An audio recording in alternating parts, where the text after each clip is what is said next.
Hello, spooky friends, and welcome to another episode of the Scariest Podcast. Woo! I'm Robin Grace, and this is Adam Diaz, hello. How are you guys doing? You can't talk back. This is a podcast. That question's rhetorical. And we're here to tell you guys about some weird stuff. Yeah, that's basically the premise of the podcast. So, like she said, I am Adam Diaz, in case you were wondering. You probably don't care. But what topic did you pick this week for our story, I picked Vengeful. goddamn, whatever episode? Yes, this is a regular episode. The regular episode. And I chose Vengeful Spirits. Vengeful Spirits. Yeah. Do they have specific names, or are you going to wait till it's your I'm turn going to to get to it, okay? Okay, cool. Yeah. I decided to go back to Haunted Hollywood. So I was saying the last time I did this, I did Poltergeist, and I was like, I kind of want to do this like once a month. I decided that was probably too frequent because you always just like, you don't care about movies and you kind of glaze over when I do them. I care about movies. I just feel like you should save them because there aren't that many. There's a lot, actually. So this one I'm really excited to do because I will be covering The Omen. So if you haven't heard of The Omen curse, you're about to learn about it. You're going to learn today, basically, is what's going to happen. So before we launch into anything, Robin, why don't you tell the fine folks that listen to us about the contest we're currently running and how they can enter it?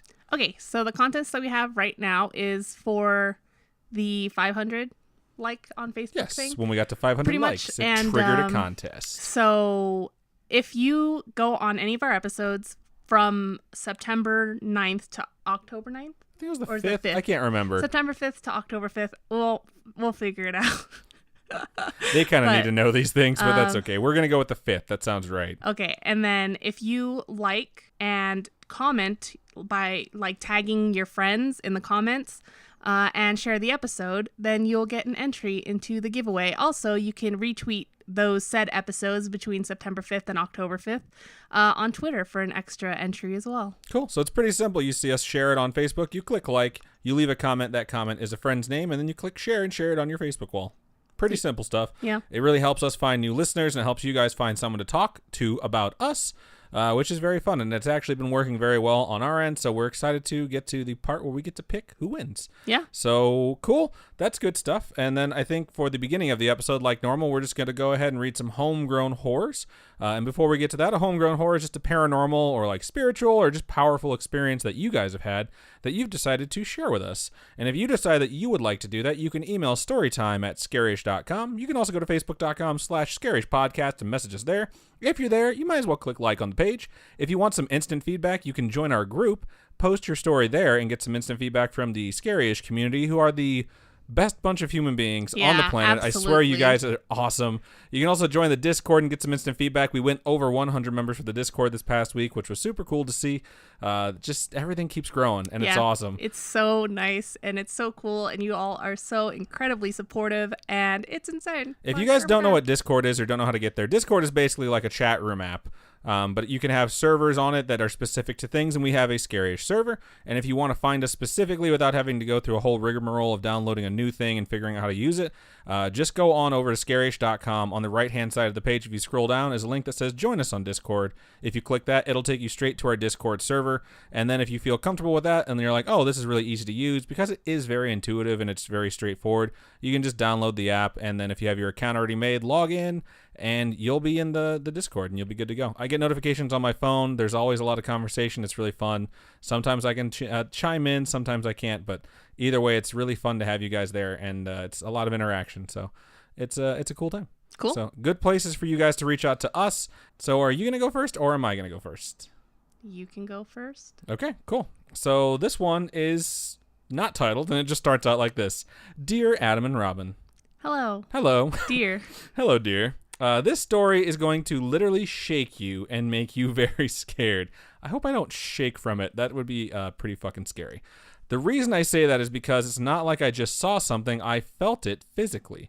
A couple of weeks ago, I was laying outside in my hammock when I felt someone straddling my waist as if they were trying to sit on me like my girlfriend used to. That's scary. I opened my eyes and there was nobody there. Later, I got a call and it was my ex-girlfriend's parents saying that she was in a car accident and had passed away. Wow. Wow. This made me wonder then who was on me, because nobody else was in my neighborhood at the time other than me, and no one was in my house because I live in a gated community with security cameras. I went to the time code to the time I was outside and looked at the tapes. There was nobody there the entire time I was outside. Thanks for listening to my story. Keep on creeping on. Wow, that is short and to the point, and that is really, really creepy. That one is from Lieutenant Owens. So thank you for sending that one in. It was shared with us on Facebook. So like we were saying, if you guys would prefer to share it with us on Facebook, we'll add it to the queue. And that's pretty intense and, I don't know, kind of fucking scary. It's actually really sad, too, because you find out later it's like, oh, that thing that reminded you of this person's gone now. Yeah. And it happened around the time they're probably passing away. So there's a lot of shit that happens like that, man. Yeah. There really is. So if you guys want to share those with us, feel free to. If you want to keep them personal and just talk about them, you can always reach out to us and just say, like, hey, please don't share this on the podcast. We've had multiple people do that, and that's totally fine. So cool. Let's move right along into our next homegrown horror. Okay, so this one goes something like this. So if you like, you can share this on the podcast. We will. My name is We are, in fact. Yes. Yeah, the present text. Yep. My name is Libby. I live in Minnesota. I've been listening to your podcast off of Spotify, and I love it. Shout out to Spotify. You keep my life lit. Fuck yeah, we keep it lit. That's fun. Okay, so my story happens when I was 5 or so. I had an invisible friend. Its name was Mary Ann. I always thought she was awesome until one night she asked if I was afraid of her. I told her that I was, and to be honest, I was so scared of her. She would threaten to hurt me if I told my mom about her. She was the most scary thing ever when I was 5. She's pretty fucking scary, and I'm 33, man. Yeah. I'll hurt you if you tell your mom about me? Yeah. What the fuck was it? I mean, if it was just your imagination, that's a pretty terrifying imagination. She always told me she would kill me when I was asleep. What the fuck? This is like the worst imaginary friend ever. This is horrible. She was super weird when I asked her to stop. She would say, and I quote, "Why, I think you should sleep with one eye open tonight. You might wake up in a bloodbath." What the hell? At 5 years old? Like, you don't know this stuff. You don't know these phrases?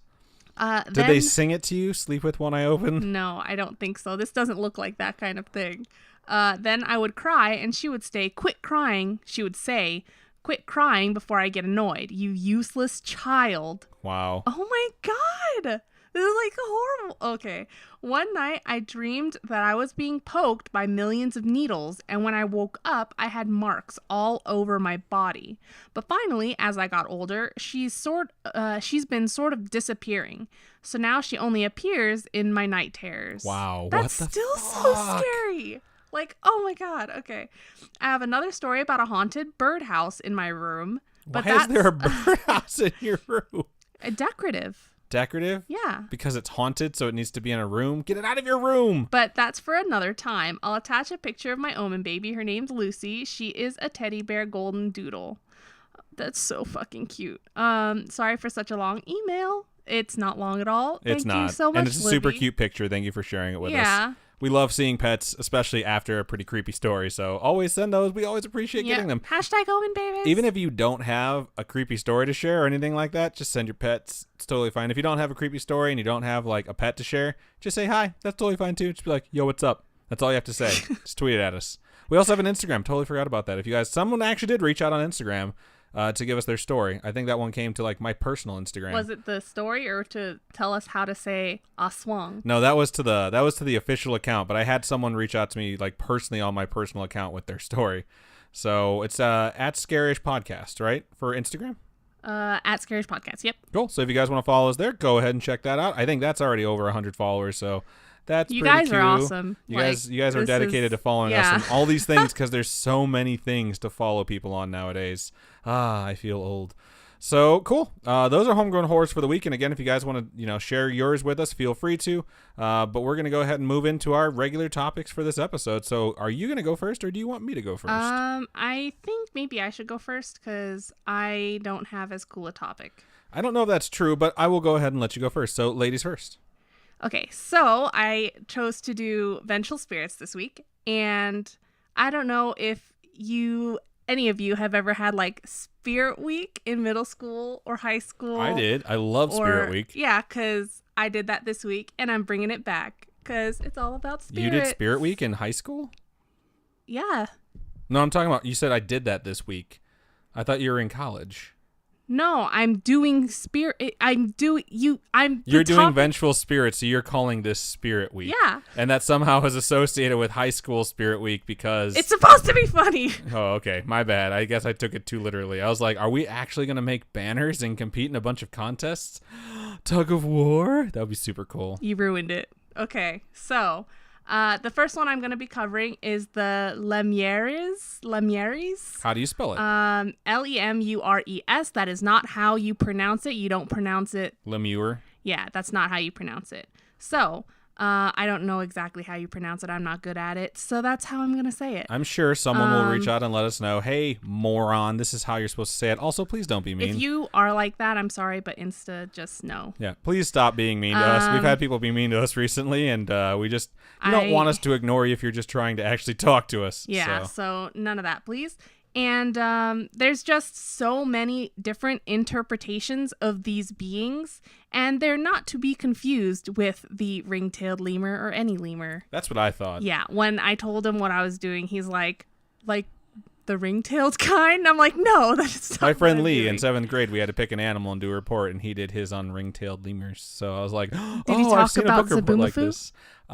No. He also, I don't think, knows what the hell that is. Is Zaboomafoo supposed to be a lemur? Yes, he's a lemur. I'm not familiar with this group hallucination and the details behind it, so it's always nice to get some information on what everyone seems to be like thinking at the same time. All right, so these spirits are from Roman mythology and are spirits or quote-unquote shades of the restless dead. And they're said to represent wandering and vengeful spirits. You could say they're throwing shades. I hate you. Get I it? fucking knew throwing shade was going to be brought up during this episode as soon as you said that, and you wasted no time getting there. So, yeah. So, okay. So to some, it's said that they throw some solid disease and infection anyway. Like, that's like their thing. It's just they ruin people's lives. They bring plague, basically? Yeah. As vengeful spirits, they say that the spirit returns from the afterlife for revenge, obvi, as beings, I hate as you. beings trapped between the world of the living and the world of the dead. They just can't find their way to the underworld and are lost forever. And so that's why they walk the earth. That sucks. Yeah, but it's your fault for coming back for revenge. Is Just it their saying. fault, though?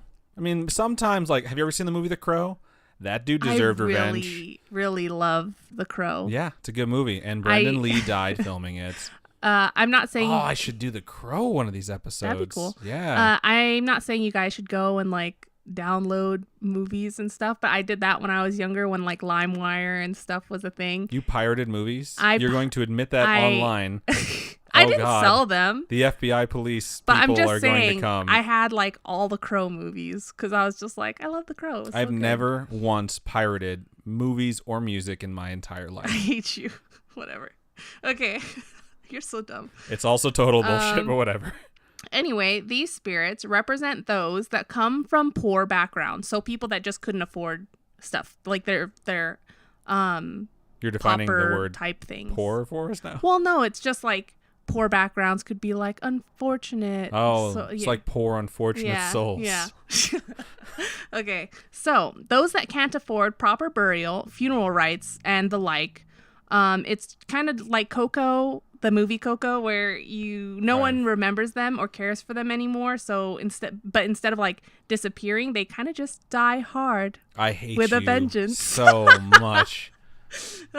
Did they live free and then die hard? Yeah, they lived also, free and then died I've hard. never seen Coco, so Oh, I knew okay. it was kind of about the Day of the Dead. Yeah, but it's like about the Day of the Dead. And if your family doesn't like do rites and stuff for you, or they don't remember you, like the whole entire time, his uncle in the afterlife is trying to get his picture put back on the mantle so that he doesn't disappear. Oh, okay. Because he doesn't want to be forgotten, kind of thing.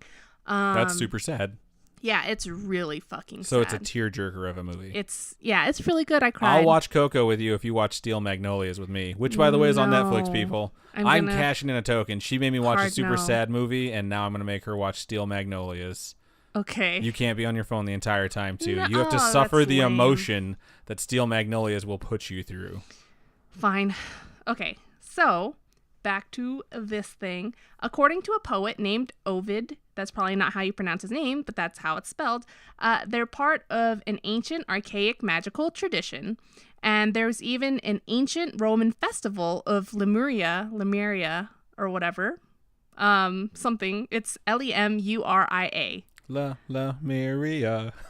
What's funny is that I actually had a town or village that I named in Animal Crossing called Lumeria. I hate you so much. When I was like, I don't know, 22, 23. So like 6 years ago? Yeah. It all connects, people. Someone get out the fucking conspiracy board. So he's also interpreted these beings as vagrant and potentially vengeful ancestral gods or spirits of the underworld. So these are just unhappy things. And they're thought to be malignant spirits, and they haunt the earth by night and possess great power over the living. Damn. Yeah, and it's funny because I've never heard these things before. I've never heard of them either. So but I never really researched Roman stuff, like Roman. Yeah, I mean we live pretty far away from Rome, so I mean, like, yeah, I've never really researched Roman mythology type things. So this is pretty cool. And another poet around the same time as Ovid, named Horace, says that the Lemures were usually identified with the larvae, and it's not to be confused with fly babies or bug babies or whatever. I was going to say like larvae. But this version is meant to be spirits who have led wicked lives or have had a violent death that leads them to roaming the world restlessly at night. And one person by the name of Augustine around this same time states that the more that these wicked people enjoyed inflicting injury, the worse that the spirits were. So what you're saying is there ain't no rest for the wicked? There ain't no rest for the wicked. They're hurtful demons made out of wicked men, and they are actually invoked with sacrifices in order to inflict more injury. So I guess you could do a ritual to bring these back to actually do like your bidding. Are you trying to tell our users, are you trying to give them a manual for how to summon a vengeful spirit? No, I'm just saying this is what this... What are you, Willow now, bro? Shut up. This is what this poet said. This is what they wrote in the time, at the time. And these types of spirits are the ones that end up haunting people's homes. Okay. So that's kind of interesting. I was like, that's cool to know, because I can see it being like these super angry spirits don't want to go anywhere. They just want to fucking hurt people. So they're like, what they did in life, they're going to carry over into the afterlife, basically. Like, if you're a horrible person, you just want to stay around, you can't get enough of it, because you're definitely not getting into any sort of heaven because you've been such a piece of shit. So, also, my Willow reference is because she's made me start watching Buffy the Vampire Slayer again. Finally got to Once More with Feeling, and... Okay, I understand, like, there's this massive connection in the Buffy fandom to this episode, Once More with Feeling, which is a musical episode, because Joss Whedon knows how to do musicals very well, as evident by Dr. Horrible's Sing-Along blog, which if you have never seen that, it's Neil Patrick Harris and Felicia Day and Nathan Fillion. You can find it on YouTube. It's fucking awesome. I will say I did not have the same reaction I had to Dr. Horrible's Sing-Along blog that I did to the Buffy the Vampire Slayer episode, Once More with Feeling. I felt like every song was about a minute too long, and the episode would just never fucking end. And even this morning, he was singing. I sung two of the songs. I'm super pissed about it. They're stuck in my brain like a plague, and the only way to get it out is with a fucking bullet. What the hell? It's just, I can't, I don't know. So, according to the Encyclopedia Britannica, I haven't actually read this. This is a source I saw online, says that this is in there. These spirits of antiquity are spirits or hobgoblins that are restless ghosts of departed persons who return to terrify and torment the living. Not to be confused with Green Goblins, who are the original villain and the father of the Hobgoblin. What? Yeah, typically Hobgoblin is Harry Osborn and Green Goblin is Norman. Oh my gosh, I didn't know that. There you go. You're welcome. Oh my gosh, comic book nerddom. I shouldn't say typically. In certain like iterations of Spider-Man, that's how that shit goes. So interesting. So according to ancients, they wandered through the world, frightening good people and plaguing the bad. So that's just okay. I'm not gonna say that they're assholes, because like you're only scaring good people and you're plaguing the bad. So it's kind of like they're serving a purpose. I mean, like if I was if I was a spirit, that's kind of the shit that I would probably do. It's like, let's freak out the people who are like good people, but not torture them. But let's torture the shit out of the bad people. It's like why you leave shitty people on your Facebook. What? You know what I mean? Like, No. I still have people that I can't stand on my Facebook, Okay, specifically because I want to be reminded that bad things do happen to bad people too. Just because it's like, oh, look, you were posting hatred and super intolerant bullshit and talking about how much you hate everything. And then the next post, the next post those people will put up is like, oh, this just happened to me. Why does everything bad happen to me? It's like, because there is a God. Oh my God. Okay, continuing. These spirits are said to be formless shades associated with darkness and dread. Some saying that they look grotesque in appearance, and in both Republican and Imperial Rome, I don't know what the difference is. Again, we're not historians or scientists or anything. The dates of May 9th, 11th, and 13th were dedicated to the placation of these beings, which means... Is that like a staycation? No, it just means they want to make them not angry. They're placating them. Yes. So I guess in a way it's similar to Asian practices where there would be certain practices to kind appease of... or like offer things right. to the spirits. I don't know about making them not angry, but for me at least in the Asian culture, it's like during their death dates or stuff like that. You give them food to eat and like money and clothes and stuff like that. For this... The head of the household in Rome, the head of the household, would get up at midnight and go outside the door making signs with their hands. And I'm sure it's some particular one. It's not like they just wave their hands around willy-nilly. I know you want to say it so bad. What, putting their hands in the air and waving them around like they just don't care? Yeah, no. So after they did this, they wash their hands in spring water, then proceed to throw some black beans behind them without looking. Over which shoulder? Does it not matter? I don't think it matters. But they would speak to the spirits 9 times, telling them to be gone. And only then would they be allowed to look around. So 9 times? 9 times. That's a lot of time. Is there someone standing behind them catching all these black beans? No. Like, guess what's for dinner? Oh my God, shut up. It's thought that these lemures would actually eat them. And it's kind of like the Asian rituals where the spirits will come and eat the food at funerals and stuff. You know what I mean? So right. this is just really interesting for me to see that a culture completely different has really similar stuff. It's crazy because this is a Roman culture, and this is also similar to stuff that happens in like Spanish and Mexican culture. Oh, yeah? Which is also similar to stuff that happens in Asian culture. It's neat. Everyone's connected, yo. Appeasing Just spirits saying. with food, I think it's probably the best way to go because when I'm in a bad mood, typically if you feed me, I'm angry. in a better mood. One of my bosses realized that pretty quickly. Like, if I give him food before I give him bad news, he'll take it way, way better. And I'll be honest, like, I knew I was being manipulated, but hey, I just really love Costco pizza. So I was like, whatever, tell me what you need to. Pepperoni.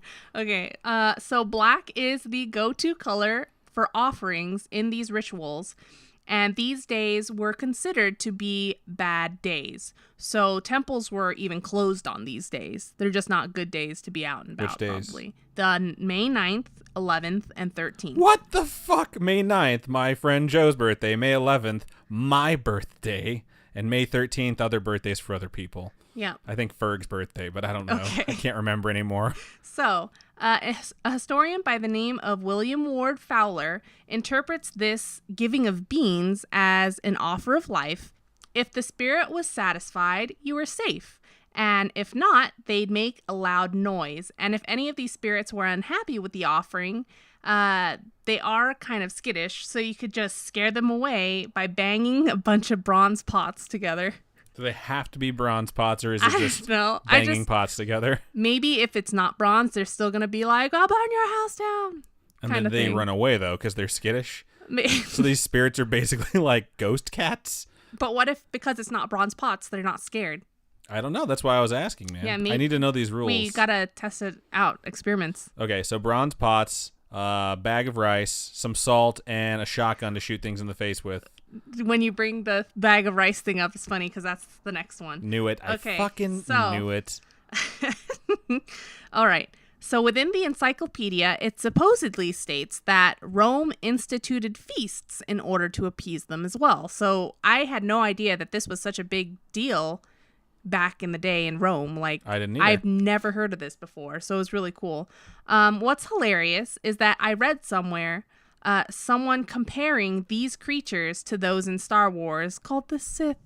Really? Because I was really confused. I was like, how are they like the Sith? But I guess it's because they're creatures of evil. Right. Is there a rule of 2? It's a pretty interesting theory. So if you guys want to look it up sometime, go look it up. Maybe that was one of the inspirations for the Sith during the maybe. creation of Star Wars.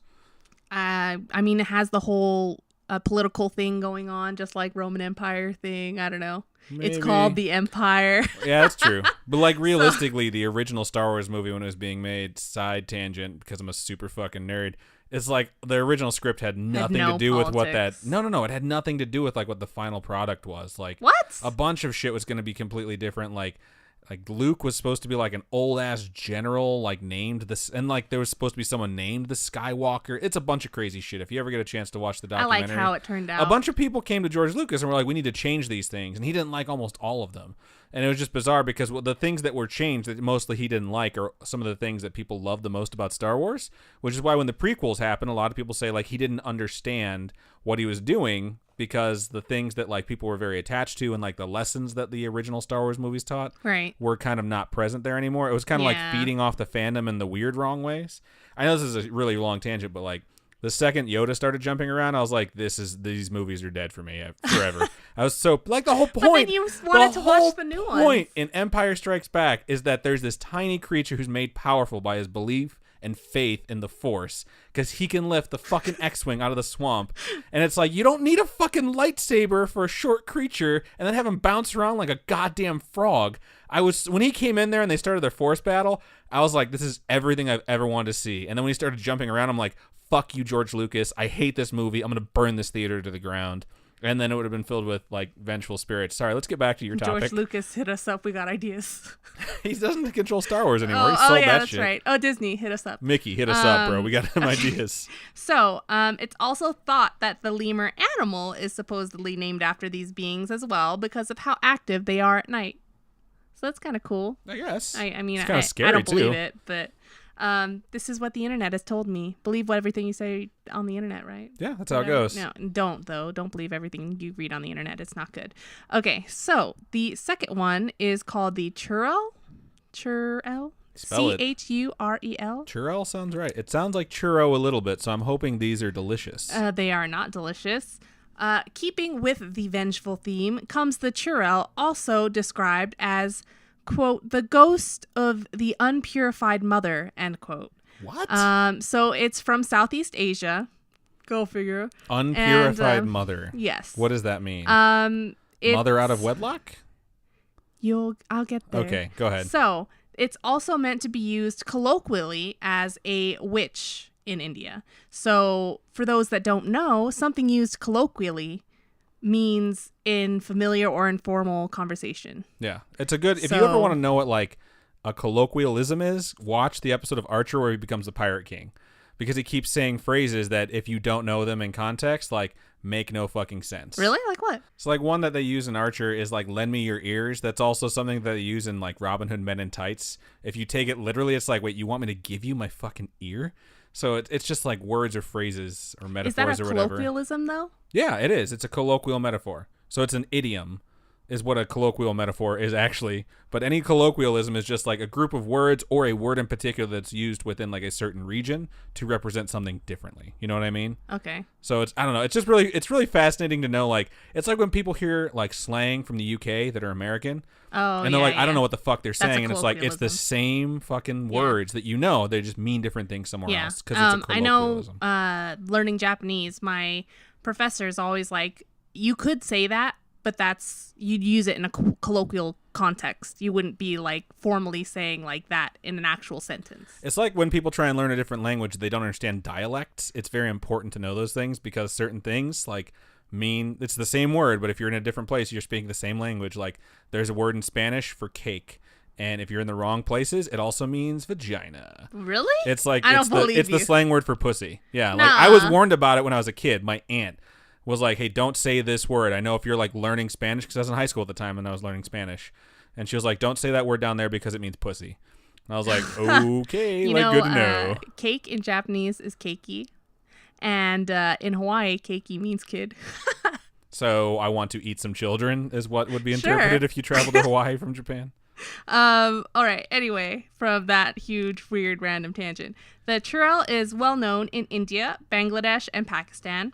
And these ghosts are renowned for its scream, which is super creepy. So like a banshee. I guess kind of, but they're not as banshee-ish as banshees are. What's okay? In what ways are they not as banshee-ish? They're not banshees. The only way I associate banshees is like it's a female ghost that screams. These are kind of like vampiric in a way. Oh, shit. So, do they sparkle in the daylight? No, they don't sparkle in the sun. Good. Team Edward, just saying. Oh, okay, just keep so going. This spirit is often said to live in trees or is a tree spirit. And supposedly, the legend of the churel originated from Persia as women who died with, quote, grossly unsatisfied desires, end quote. These spirits are... That sounds different from, like, unpure. Yeah. Unsatisfied is very different. These spirits are created... You could be unpure, but really satisfied. I'm just saying. Ew. These spirits are created when a woman dies during childbirth or pregnancy or due to douche canoe in-laws. Wow. And the churel comes back for revenge, targeting males in her family in particular, which is really fucked up and weird. There's also a superstition about dying within the quote-unquote period of impurity, which is common in India, where a woman is said to be impure during her period and 12 days after giving birth. What the fuck? I know! When I read that, I was like, that's the most, like, messed up thing. 12 days after giving birth? I will never call my period of impurity. Like, from now on, anytime you tell me that's what's going on, I'm going to be like, impure! And just chant it, and maybe even ring a bell. Okay, so the churel is described as being ugly and hideous, with feet that face the opposite direction, but can shapeshift into a beautiful woman carrying a lantern with her head covered in order to lure men into the mountains where she kills them. It's a lot easier to lure men if your head's not covered and you're beautiful, just saying. So this is kind of similar to other spirits found in the Southeast Asian region. I know I've covered one that is really similar before. Aswang. Is that what they Aswang? No. Or I mean, Aswang? it's the Southeast Asian region. But those are different. We went over it actually during the Storytime episode because we had someone who wrote in that like had an experience with a supposed Aswang. It's also not restricted to women too. So we learned that on Storytime number 32. I forget which one. The most recent one. So okay. So the Pataris and the Majwars say that it takes the form of a pretty little girl in white clothes in order to lure men into the mountains, which I thought was weird that they have such a different view on what it should be. Hey, if it's a little girl and men are following her into the mountains alone, right? then I'm totally fine with them being lured into the mountains and hopefully killed. So these spirits suck the virility out of these men and leave them as old men. So they kind of like suck steal your energy. youth. Yeah. In order to free those captured by these creatures, a goat sacrifice is needed. Poor goats. And sometimes she imprisons them in her lair in the graveyard, sucking his blood a little at a time. Sometimes she's described as feeding on his semen. Wow. What a slut. I'm just going to go ahead and let that one pass. So many jokes. Legend says... I feel like I've met a few of these in my life is all I'm saying. Oh my God. Shut up. Okay, so legend says that a churel will hold a young man captive until he's elderly or else uses him sexually until he withers, dies, and joins the spirit. So they're banging them to death. I'm sure there's a hentai out there that's all about that. In the poem La Yarada and the Churel, a priest warns the protagonist to not go near the peepal trees because that is where the churel lives and she might take him away and kill him. He still went to the peepal tree and she called out to him in a sweet tone and seduced him until he went with her. Blinded by his desire, he did not notice that while he lay with her, his body seemed to get frailer until he died in a state of ecstasy. So what you're saying is he was blinded by the light because he was revved up like a deuce, another runner in the night. What song is that? It's literally called Blinded by the Light. Oh, I don't know. But yeah, sounds sexy, right? Yeah. Getting There's banged till worse you die. ways to die. Meh, I What's don't know. meh? Eh? I just think it's like weird.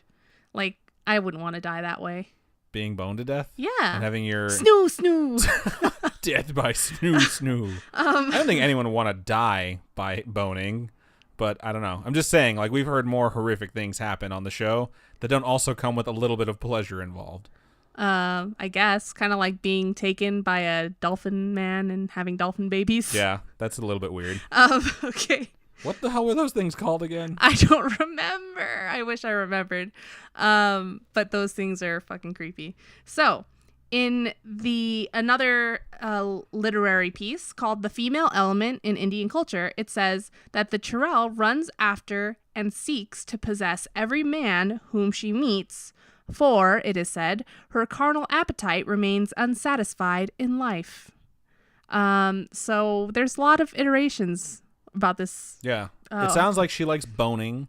She likes semen a little bit, but there's not a whole lot of confirmation on that. So it sounds like the Ghost in Oh My Ghost, where the Korean drama that I finished a few weeks ago, maybe a month or so ago, but where she inhabits women to seduce men in order to move on to the afterlife because she was a virgin ghost.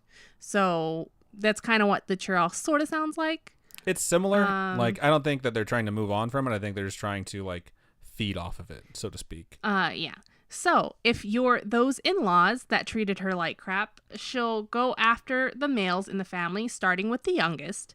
And if you're not in any of these categories to die, don't worry, because it's also said that she's on the prowl to attack young mothers as well. So, is she attacking the people in her family, or is she seducing the people in her family? I think she's attacking them. Okay, because that would make that But she might seduce the family. I don't know. That's much creepier now. Yeah, I'm not sure. I'm less on board with this. You're not into the Jamie Lannister type thing? No. Notice I didn't say I'm not on board with this. I just said less on board with this. Oh, okay. So, churels are mostly reported in and around graveyards, cemeteries, tombs, and abandoned battlefields. Shocker, they're also at crossroads, toilets, and shitty places. Crossroads, toilets, and shitty places. It just escalated from, like, crossroads, where I'm like, oh, yeah, like, crossroad demons, right? Toilets, that's a little bit weird, and just general shitty places. So, did you mean, like, bad places or places with like literal ghetto. shit, since you talked about toilets? Not well upkept places. Okay. And I think this is just a ghosty ghost type thing at this point. Like, what creepy ghost / demon doesn't hang around these places? I don't know. If I was a ghost, I would not want to hang out in a stinky shitter. Well, toilets, I mean, look at Moaning Myrtle.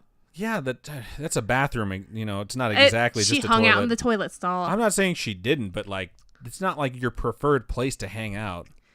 I don't know. You hang out in the pooper all the time. That's not true. You take way longer shits than I do. No, I don't actually, though. I just sit there on my phone. A trip to the bathroom is like 35 minutes to an hour for Robin. Fuck you.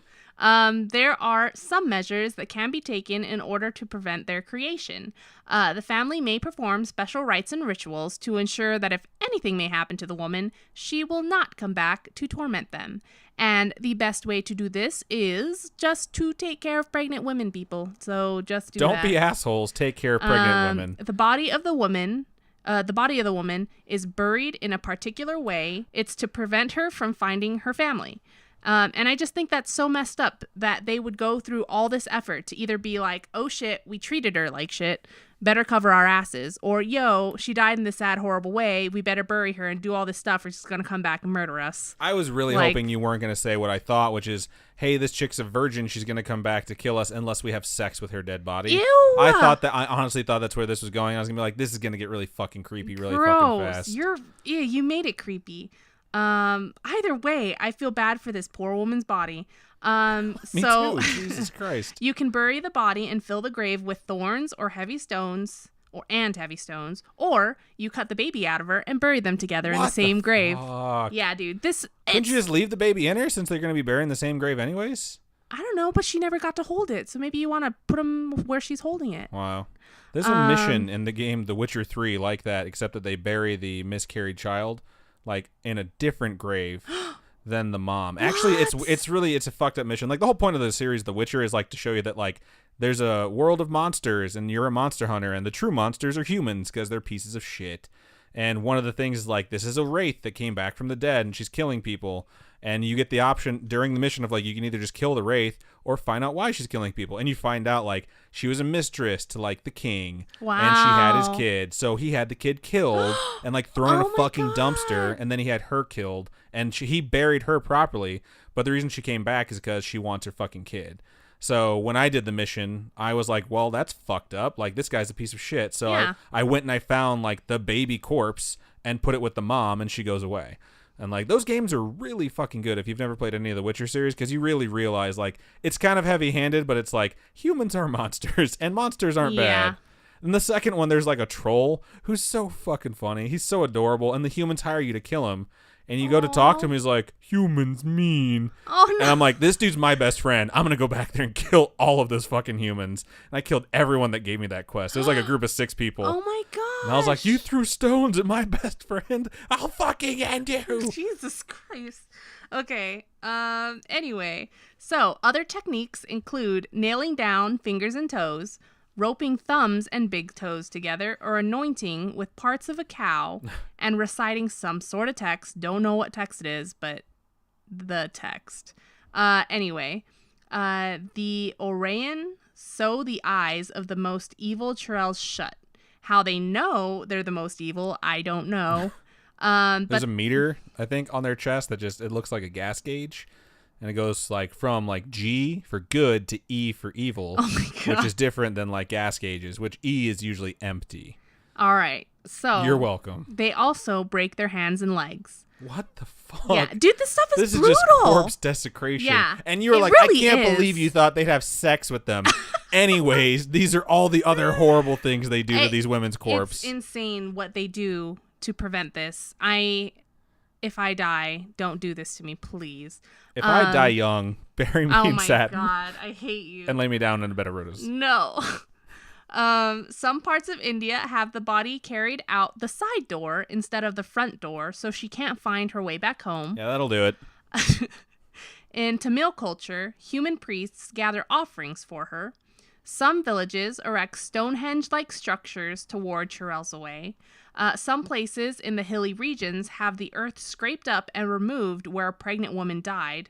Mustard is then grown there, and it is also sprinkled along the path of the body to the burial ground. I will literally think of this every time I eat mustard for the rest of my life. Mustard seeds? And I love mustard. It's thought that the sweet scent of mustard reaches the world of the dead and appeases the spirit. Another reasoning, though, is that on their way back to the home of their families and friends, they have to stop and pick up the seeds. All the mustard seeds. So very similar to the bag of rice. Right. Or the pocket full of rice. And I'm just like, why is it with these creatures? They're all forced to pick shit. I'm like... Aren't leprechauns supposed to, like... Aren't they forced to shine shoes? Like every set of shoes that they find that are unpolished, like I'm pretty sure that's in the first Leprechaun movie. I don't know if that's actually part of the lore. Any of our Irish spooky friends out there, please let us know if leprechauns have like a strange thing that they have to do. They do. I know they do. Sam's close enough to that island. She at least knows someone who would know. Right. And then all this has to stem from one thing, you know, because all these different cultures have all these different things where like the Luguru or whatever can't count past 13 or 12 or whatever it was. And it always makes me sad to think about that one. Yeah, the slit-faced woman has to pick up everything. Like, it's just all these things have to stem from one thing. I don't know. It's very weird that it's like a counting thing. A counting handicap on evil spirits seems to persist throughout the world, regardless of geographic location. And it's kind of bizarre and creepy, but it's always just a good idea to keep, like, I don't know, a pocket full of rice or mustard seeds. Well, you know, I got a pocket full of sunshine. I knew you were going to fucking do that. Okay, so if all else fails, get a Baiga, which is someone who can get rid of evil spirits. So like a shaman. And the goat sacrifice. Don't forget the goat sacrifice. This is just very unfair to goats. If we have any goat listeners, I apologize. So all I have to say is just take care of pregnant ladies, everyone. Take care of each other, period. Like, let's just stop vengeance from happening in any situation, no matter who it is. Can't we all just get along? Just get along. Yeah, that'd be nice. The more we treat each other well, the less type of vengeance ghosty stuff happens. So let's just keep it up. Let's be good. I hope that's true, because if people do treat each other well and bad things still seem to pop up, that would be kind of depressing. But hey, let's give it a shot like human beings. Let's try and not, treat each other like shit. It's hard.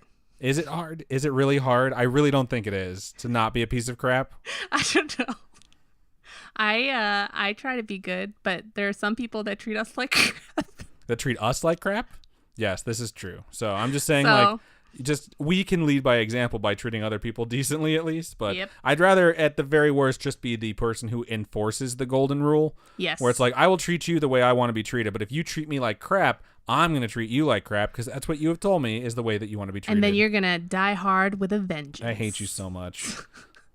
Okay. So that's my Vengeful Spirits section. Cool. That was actually really good. I'm very impressed. You're like, I'm going to go first because my topic sucks this week. And it was really good. Oh, thank you. Like I said, I am doing Haunted Hollywood #2. And this week was one of the few weeks where I didn't really debate about what I wanted to do. Like this week it felt like a good time to revisit Haunted Hollywood. And the only debate I really had was which movie I was going to cover. And after a very short consideration of a couple other movies, I just decided I was going to go with The Omen, because The Omen is the one that I found out the most about when I was researching for Poltergeist, and I was like, I need to get back to it, so I'm just fucking covering it, and here it comes. What? Your mouth is wide open. I've waiting never for words. really seen it. That's the other thing, too. Like, a couple of quick things to note on this is that the events I'm going to be discussing took place during the filming of the 1976 version of The Omen, not the 2006 version of The Omen, because there is a remake. I've seen neither. So. The remake has Liev Schreiber and Julia Stiles. And as a side note, the Omen remake came out on June 6th, 2006, and of course they advertised it as this movie comes out on 666. Oh my goodness, of course. Okay. And it's like, nice marketing, dingleberries. It was really 662006. Like that, I don't know. It just annoys the shit out of me when people are like, look at this number anomaly that makes you ignore 3 numbers. It's like, shut the fuck up.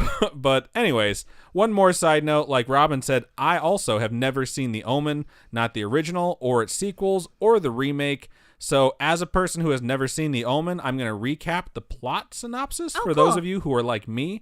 So basically all I really know about the movie is that there's this kid who's basically like Dennis the Menace, except slightly more evil. So like for Serial, I've always thought it was about a kid who was supposed to be the Antichrist. Yeah. Didn't they adopt him? That is essentially what this movie's about. They did adopt him. It's about a couple who are struggling to have their own child, and they adopt a child. I'm pretty sure they have a stillborn, but that might just be some details I remember from the remake. I don't remember if that's the first one or whatever, but it's basically a situation where they adopt a kid. It's like a no refunds deal. Like, he's yours now. No refunds? And like, as the kid grows up, some strange things start to happen, and it becomes apparent that he's probably super fucking evil on account of being the son of the devil. Well, how do they know that? Because of the things that happen. And I'm going to get into some of those things, but not most of them. And honestly, if you guys want to know what happens in this movie, I do highly recommend watching it, because it is supposed to be quite fun, or at the very least scary. So it's a cult classic. It is. And I was not aware that the male lead of this film is actually Gregory Peck. Who's that? Whom I fucking love. And I put in my next bullet point in my script, since Robin will definitely ask who is that, he was Atticus Finch in To Kill a Mockingbird, if you've ever seen it. I don't remember. And he was the gunfighter in my favorite Western of all time, The Gunfighter, which I know she's never seen either. Seen it. He's just a very, very good actor. He actually, the actor that I would compare him to today is kind of like Adrian Brody when Adrian Brody is at his best.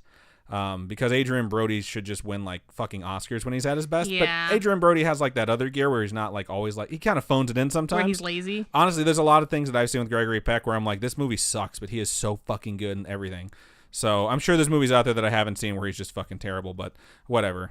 So that said, Gregory Peck's in this movie about the Antichrist. So like, what could go wrong? Like, after all, this is a movie that did get nominated for 2 Oscars. And like, you're probably asking which ones. Well, Best Original Song and Best Original Score. And it won the Oscar for Best Original Score. because they were so impressed with it. And I really think if you watch the movie, you'll see the music must really freak you out. It really sets the tone for the movie, because like imagine watching a movie on mute and think like, would this change the movie at all not hearing this?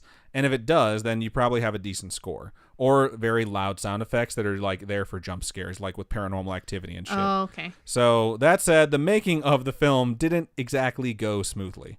So I'll start with what I think is the saddest thing that happened here. 2 months before the filming would start, Gregory Peck's son, Jonathan Peck, was found dead from a gunshot wound to the head. Yeah. Oh my God. It was God. later determined that it was a suicide. There was no note. Oh my God. He was actually a reporter for a television station in Santa Maria.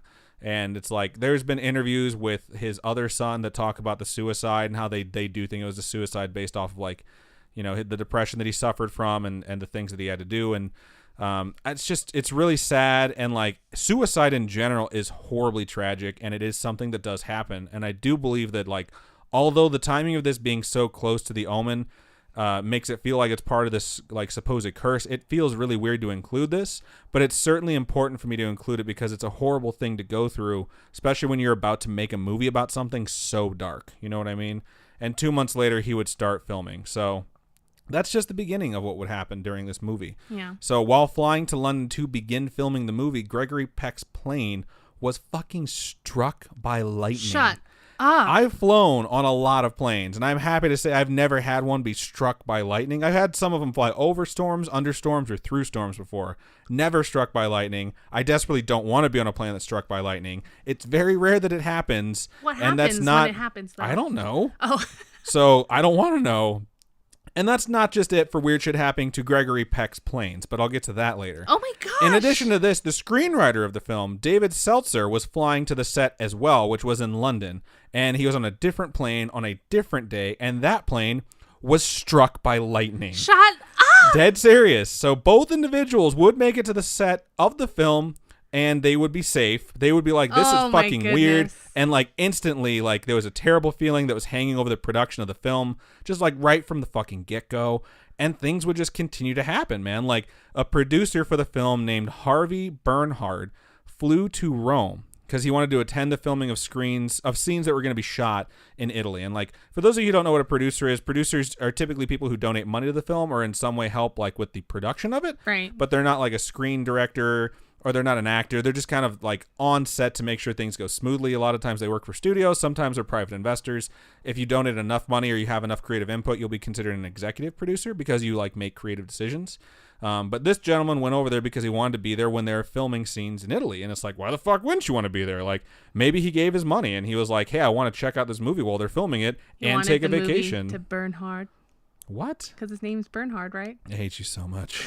So after arriving, he left his hotel to go explore the beautiful city of Rome. And one of the first things he saw was, I think this is how it said, Hadrian's Arch, or Arc, Hadrian apostrophe S, so Hadrian's, which is, you know, a large arc-like structure. It's not enormous. It's not like the Arc de Triomphe. And it was actually right next to his hotel. Oh, and wow. It's a very beautiful arc made of stone.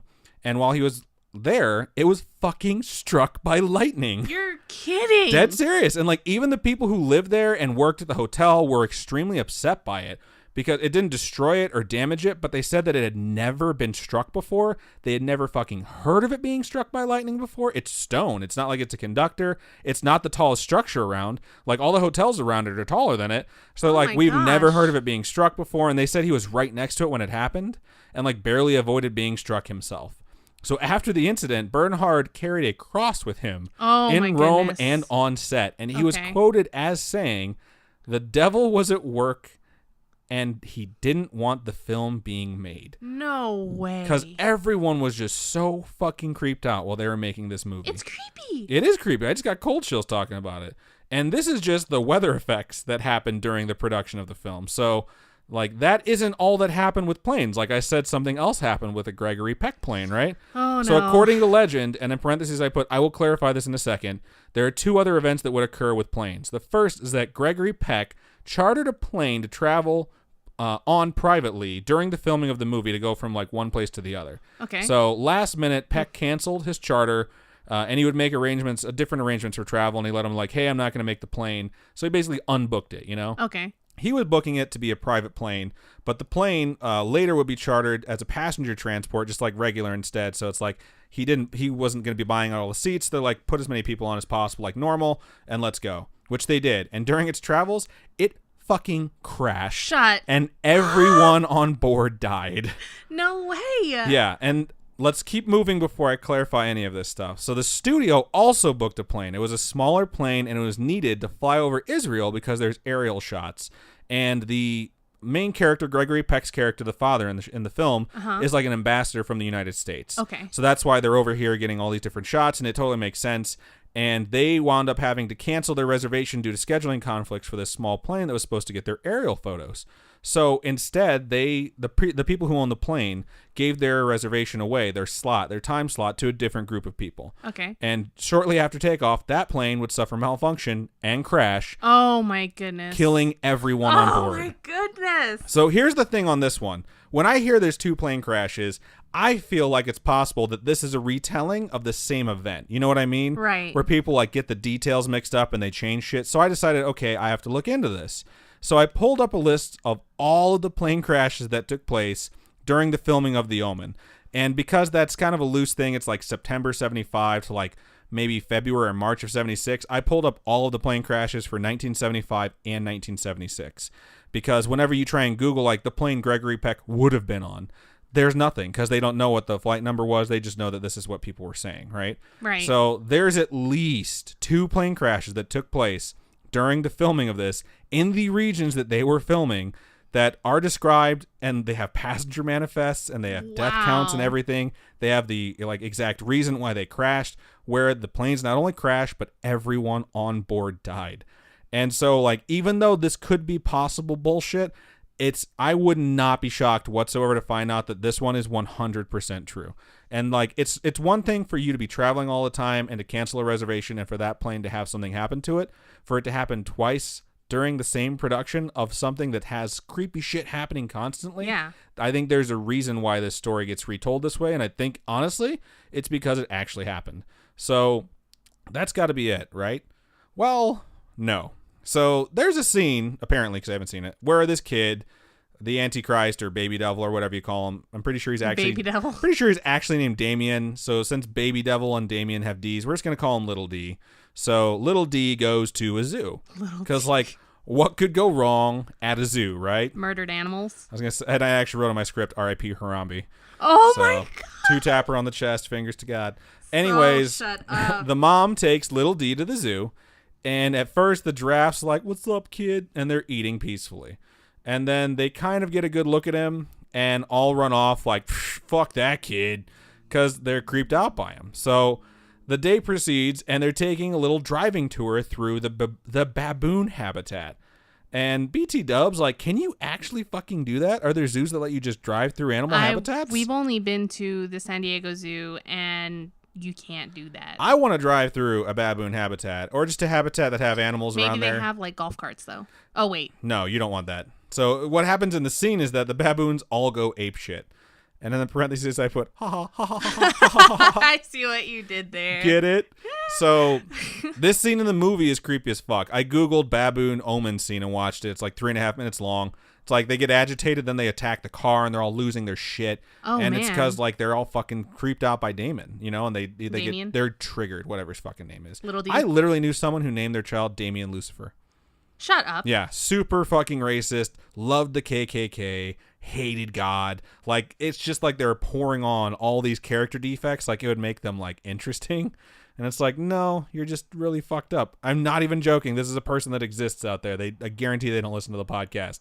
But yeah, fucking crazy. So I'll get back to it. Oh my gosh. So this shit happens at the zoo, right? So in this scene, you got to think someone had to film this. These baboons actually rush this car and jump on it and are How did screaming. they get them to do it? Well, it's like you get any animal to do anything. They had an animal trainer, you know, and he was apparently very good at his fucking job because this scene is fucking creepy. Okay. So I imagine he went to the baboons and was like, "Yo, dogs. I mean baboons, you're not dogs.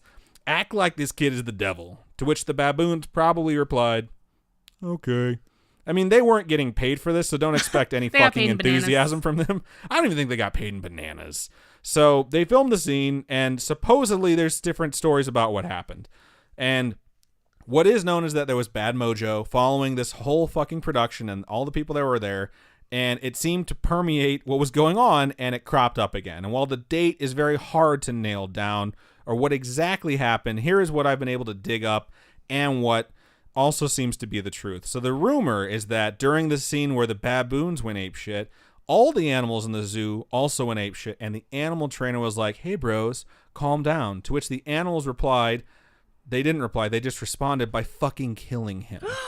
So Shut up. I had heard about that. I had heard about that part before I ever heard about the other stuff that happened in The Omen. And while I can't confirm that this actually happened during that scene, it appears that what the truth probably is that the trainer was actually mauled to death because a trainer from the zoo was reported as being mauled to death by a lion after the scene was filmed. Wow. But some reports, and I found a lot of them, and I can't find anything like an obituary or something from like the exact zoo.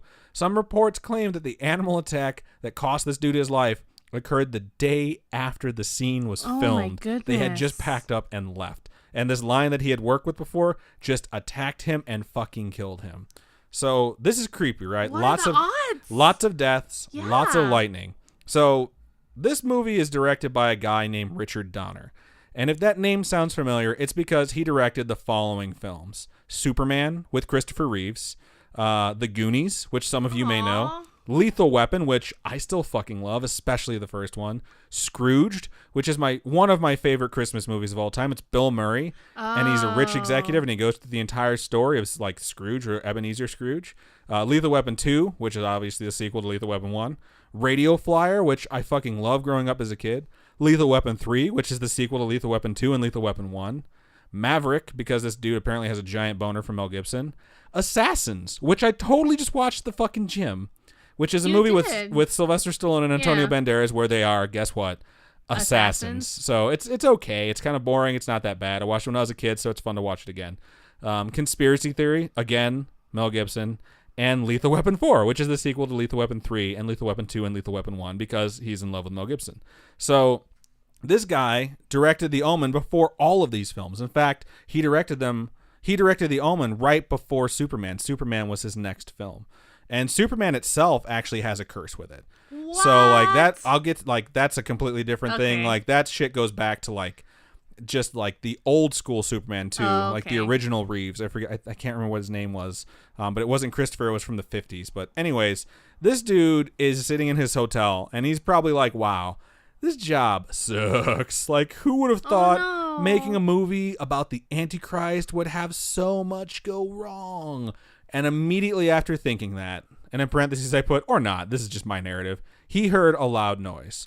And this part is 100% true. So Donner was staying at the London Hilton during filming, and the day he was sitting there thinking this was September 5th, 1975. And why do I know this? Because it's the day the hotel was bombed by the IRA. No way. 100% totally fucking true. No he way. was a guest at the hotel when the IRA, and as a side note, the Irish Republican Army, not the individual retirement account, bombed his fucking hotel.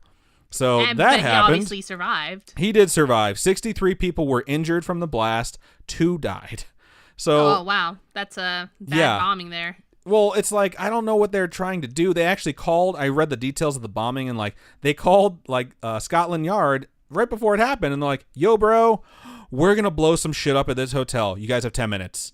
And the fucking police got there, and they got in the lobby. They're like, "We need to get everyone the fuck out of here." And as they were saying that, the fucking bomb went off. Wow. So it's like, it's just fucking crazy shit, right? And this isn't the end of it. This isn't even the end of the shit that happened with animals. So like, there's a scene in the movie with a dog attack as well. And it's weird because I haven't seen this movie, so I'm like slightly spoiling a lot of this for myself, but not completely. But a person gets attacked, and after reading into all this shit, I know it's Gregory Peck's character. He gets attacked by a pack of dogs. And during the filming of the scene, a stuntman was obviously used because it's Gregory fucking Peck, and you're not going to stick a bunch of fucking dogs on him. So the stuntman had protective gear, and the dogs were trained like you've seen in like police videos where dogs take someone down, and when the trainer tells them to stop, they do. But that part didn't happen. So the stuntman was wrestled to the ground, and the dogs viciously tore at him like they're supposed to. But when the trainer ordered them to stop, they're like, "Fuck you, bro. This is my big scene. I'm going to make it in Hollywood." Oh my God, please don't tell me. And they just kept going. and they viciously ripped to shreds this guy's protective gear, at which point the trainer stepped in and tried to physically remove them from this guy. The trainer got murdered. And these dogs then turned and fucking viciously attacked their trainer. The guy would survive along with the trainer, who was eventually able to calm the dogs down, but they both sustained serious injuries. Yeah, and the stuntman, like, following the incident, there's another thing that happens with the stuntman, supposedly, that I can't 100% confirm. There was an incident. I don't know if it was exactly him, but let's keep going. So this is a lot of shit that happened during filming a movie, right? It's like bombs, crazy lightning strikes, deaths, animals going crazy. So there's no wonder that people say that this movie was fucking cursed. But production eventually would finish, and life would go on. So most of the people were so relieved that this shit was over, they would just go on to their next project. Okay. Like I mentioned, Richard Donner would go on to make Superman. Like I mentioned, that shit's also cursed. And maybe I'll bring that up on another episode. Maybe it'll be for this movie podcast that'll probably never get off the ground. But one movie that a few individuals moved on to was known as A Bridge Too Far. Now, anyone who's watched a Christopher Nolan movie or a Tarantino movie or a Tim Burton movie knows that they kind of reuse the same actors. They get familiar. Like, I say Tim Burton, you think Johnny Depp and Helena Bonham Carter. They're going to be in that fucking movie. That's just sort of what happens. Like, Hugh Jackman or Christian Bale or Joseph Gordon-Levitt, they're going to wind up in a Christopher Nolan movie, you know? Because he enjoys the actor, so he brings them back because he thinks that they can do a lot. They're versatile. Same thing happens with people, like, behind the camera. Like, you have to understand that movies are more than just fucking actors and directors and people who wrote them. There's a ton of people that work on this shit. And as a quick side note, A Bridge Too Far is a World War II movie that involves capturing bridges. Go figure. What? So they're capturing bridges to cut off German supply lines. Oh, okay. So I was like, are they like Pokemon? No. Gotta catch them all. But you do have to catch them all. So there are claims that you can find that one of the stuntmen from The Omen, who moved on to work on A Bridge Too Far, fell and died during filming. So after digging into it a bit, I found that while there was an accident with a stuntman who worked on both films, I could not confirm if it's the same guy who got shredded by the dogs, but he actually didn't die. And he is supposed to be the guy that did get attacked in the dog scene in The Omen. So he was filming a scene in A Bridge Too Far where he was falling off of a tall building onto an airbag to catch him below. So most likely what happened, because I've never seen A Bridge Too Far either, I think of like Lethal Weapon, which comes back around, a Richard Donner film, when he handcuffs himself to the guy and they jump off the building and they land on the airbag. That big ass airbag, not like a car airbag, you know, like a giant fucking pillow that'll save your life. Right. So they're probably filming him jumping off, and they were going to cut the part where he lands safely and just like make it look like he died. That's just usually what happens, especially for war films. So he got up on the building and he got ready to jump and something went wrong. And to make a long story short, he jumped weird and he missed the fucking airbag. Oh my goodness. And he broke many things, but he survived. And according to legend, and this is one that I can't confirm and I doubt anyone can unless you were in the room or you know him, upon regaining consciousness in the hospital, he was asked what went wrong and he said, quote, "It felt like something pushed me." Oh my god, I have chills. Another, really? Yeah, this is the legend. So again, this is a legend. I can't confirm a lot of this stuff. Another individual, and this one is super sad. It ranks second on my sadometer. Another individual who worked on A Bridge Too Far as his next movie was known as John Richardson. Pretty sure I got the name right. He was a special effects expert. So all those gruesome things that you see if you watch The Omen that someone had to design, that was him. And one of his crowning achievements in that movie is a scene in which a person is decapitated by a piece of glass. I don't like how this is. No, I don't. So this dude, just as a side note, has worked on so much shit. I feel like something's gonna chop his head if you've off. seen any of the following movies, he was probably a special effects supervisor, which means that he was directly involved in the creation of and planning of all the special effects that are practical and not CGI. Okay. Starship Troopers, Deep Blue Sea, Cliffhanger, Willow, Aliens, Moonraker, Octopussy, and not to mention every single Harry Potter.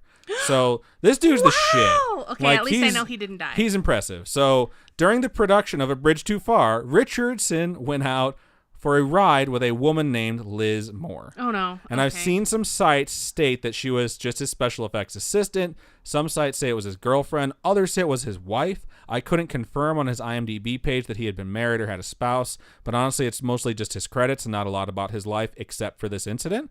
So what we know is her name is Liz Moore. And what I can confirm is that during this ride, the couple would be involved in a head-on collision with another car. Get it? A head-on collision. Why? because he was going to chop someone's head off in the special effects. He did chop someone's head off in the special effects of the movie he worked on before that. He would survive. He was injured, but he would survive. Liz Moore would suffer a worse fate. So bizarrely, one of the front wheels of the vehicle was completely broken off of the frame of the car and burst through the floor of the car. What the fuck? It struck Liz, decapitating her. Oh my God, you're 100% true. The only thing I could find, and I found so many articles on this accident, is that one thing claimed that it hit her a little bit lower, like in the chest region, and only cut her in half. It wasn't a decapitation, which will make it like so much better, right? Dude, so I knew it. My pun was appropriate. It was just early. So there is a part about this particular story that says that upon regaining consciousness, John Richardson supposedly looked up and saw a sign stating where the nearest town was, like most people would if you're in a place you're unfamiliar with. Like, no one's here. I need help. How far is a place? And the sign that he looked up at named a town Amen, which is spelled Ommen. No, it's not. Which was listed as 66.6 kilometers away. No, it's not. And some sites say that this is 6.66 kilometers away. And then I found a site that actually went there and found that the crash site was nowhere near where this sign apparently is, which apparently does exist, and that this part of the story is bullshit. But he was near Amen, Ommen, but the sign was nowhere near where he actually crashed. But that's only one site that like disputes this. At the same time, what are the fucking odds that that had happened? It's become part of this like legendary story, though. It's just so like, wow. So if you hear someone talking about this, you can be like, that part's bullshit. So, but then again, I don't know because I actually wasn't able to locate the sign at all. So it's very possible it just doesn't exist. But again, a ton of fucking crazy things happened around the filming of this movie. And this movie in particular was about the Antichrist. And while it is completely possible, all of these things do chalk up to a coincidence. It is human nature to recognize any patterns within a coincidence and see this thread that connects them. And everyone and every event that is part of that gets given a name. And in this case, that name is the Omen Curse. So that said, they weren't deterred by this. The movie did fairly well, and they made more movies. They made 3 direct sequels. I think the last one came out in like 1992, and it was Omen 4. And there was a reboot in 2006, like I mentioned, that released on 6/6/2006, because apparently that's supposed to be fucking scary. Okay. So those productions don't have stories like this, but the original had more than enough, I think, for the rest. So that is the story of the Curse of the Omen. That is just like, wow. Oh, man. A lot of these things I was reading through and I was like, all right, look this up. See if this is bullshit. So I was trying to find flight numbers and like, okay, was there a reservation for this thing before? And you just can't find out like, okay, this plane was reserved by someone, but it was canceled before that. Yeah, and a lot of that stuff's private. Yeah, and that's the other thing too, is a lot of these things aren't documented. So I'm just like, they say this twice, and then I'm like, just check and see if there's anything in the regions, like whether it's London or Israel or Rome or any of the other places, and I found multiple ones where I'm like, this could totally be this fucking plane that these people were supposed to be on. So this one's really, really creepy, and it's shocking to me that anyone would be willing to film on the set of Omen 2 after all of this shit happened. No thanks, I'm good. So cool, that is your second version of Haunted Hollywood. And I think that's going to wrap us up. So I hope you enjoyed it. I really enjoyed yours, so I hope you enjoyed mine. So cool. It's a good episode. It came a bit late. It's just very hard scheduling stuff nowadays. Things are very complicated in our lives. You'd think being unemployed would make my schedule a lot more free, but honestly, it just makes it a lot more chaotic. But that said, who cares about me? Let's just go ahead and sign this thing out. Yeah. If you guys want to share any stories you have with us, feel free to email storytime@scarish.com. You can also go to facebook.com/scarishpodcast, and you can message us directly there. If you're there, go ahead and like the page. If you're looking for some instant feedback, you can go and join the group there and post your stories on the wall of the Facebook group or whatever it's called, and then people will be able to comment directly on it. Or you could go ahead and go to the Discord. If you don't know how to find that, you can go to scarish.com, and on our homepage on the right-hand side, there's a spot that says Join Us on Discord. Click that. It'll take you to it. You can share that. There's a bunch of other stuff we have in there. We have like food recommendations, book recommendations, movie recommendations, like a meme section. There's 2 meme sections, actually, one for creepy stuff and one for not creepy stuff. The not creepy one has such funny shit. It makes me laugh my ass off most days, so go ahead and check that out. If you want to tweet at us, it's @scarishpod, and if you want to check us out on our website, it's scarish.com. Yeah. So don't forget Instagram, Twitter. Patreon. I said Twitter. I didn't say Patreon, though. If you guys want to give us donations, there's multiple ways. You can watch us Wednesdays at 6:30 p.m. Pacific Standard Time when we record Storytime episodes live. You can donate to us during the stream, and a message will pop up, and we'll give you a shout-out. You can watch us on twitch.tv/scaryish-podcast, or you can go to youtube.com/scaryish and watch us there as well. And then if you want to give us some monthly donations, people like to set up something regular. Patreon.com/scaryish-podcast is the best place to go for that. For even as low as $1 a month, you get early access to all of our episodes. And Scaryish merch for and some Scaryish tiers. merch for some tiers. I think it's $10 or higher. And then if you want to give us a one-time donation, but you don't want to watch the stream or you don't have time, go to Ko-fi, ko-fi.com/scaryish-podcast. So I think that's all the ways that you can reach out to us or give us monies. Yeah. Cool. So I think that's everything we have for this week. So thank you guys for listening one more time. We'll see you on Wednesday. So keep on creeping on. On. And we'll see you later this week. Bye.